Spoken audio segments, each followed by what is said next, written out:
Hava soyuqdur. Suyu da isidə bilmirəm. Xəstələnmə qorxusu var. Bu halda təmin ala bilərəm? Əgər havanın soyuqluğunu, eləcə də xəstələnmə ehtimalını nəzərə alıb insan təmin etmək istəyirsə, bu icazəlidir, təmin edə bilər. Və insanı məcbur edə bilməzsən ki, yox, mütləq su varsa dəstəmaz almalısın.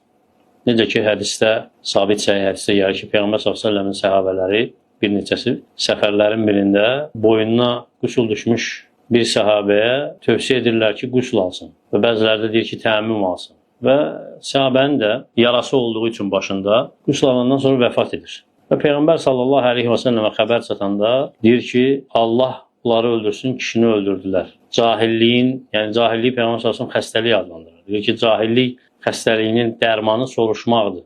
Soruşsaydılar, yəni bilərdilər, təəmmüm etsəydi kifayət idi. Ona görə insan əgər xəstələnmə qorxusu varsa və hava şəraitinə görə qorxursa ki, xəstələnər və ya ehtimal edir ki, xəstələnər, təəmmüm edə bilər, hətta su olsa belə.